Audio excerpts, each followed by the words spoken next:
கிருஷ்ணகிரி மாவட்ட விளையாட்டு அரங்கில் சுதந்திர இந்தியாவின் 76வது குடியரசு தின தேசிய கொடியினை மாவட்ட ஆட்சியர் திருமதி KM சரய் அவர்கள் ஏற்றி வைத்து காவல்துறையினரின் அணிவகுப்பு மரியாதை ஏற்றுக்கொண்டார்.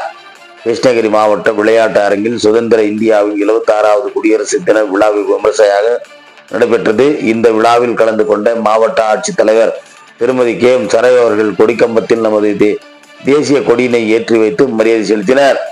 இதைத் தொடர்ந்து மாவட்ட காவல் துறையினரின் அணிவகுப்பு மரியாதை மாவட்ட காவல் கண்காணிப்பாளர் தங்கவேலுடன் மாவட்ட ஆட்சியர் சரய் அவர்கள் ஏற்றுக்கொண்டார். பின்னர் நாட்டின் சமாதானத்தை வலியுறுத்தும் விதமாக சமாதான புறாக்கள் மற்றும் வண்ண பலூன்களையும் வானத்தை நோக்கி பறக்கவிட்டு மாவட்டத்தில் சிறப்பாக பணிபுரிந்த காவல்துறையினர் மற்றும் அரசு துறை அலுவலர்களுக்கு பதக்கம் மற்றும் பாராட்டு சான்றிதழ்களும் வழங்கி 45 நாள்தோறுக்கு சுமார் 35 லட்சம் மதிப்பீட்டில் நலத்திட்ட உதவிகளையும் வழங்கினார். இதனைத் தொடர்ந்து சுதந்திர போராட்ட தியாகிகளின் வாரிசுதாரர்களுக்கு மாவட்ட ஆட்சியர் அவர்கள் பொன்னாடை பொருத்தி கௌரவித்தார். இதைத் தொடர்ந்து பள்ளி மாணவ மாணவிகளின் வண்ணமிகு கலை நிகழ்ச்சிகள் நடைபெற்றது. இந்த சுதந்திர தின விழாவில் அனைத்து துறை அலுவலர்களும் பொதுமக்களும் கலந்து கொண்டு சிறப்பித்தனர் என்பது குறிப்பிடத்தக்கது.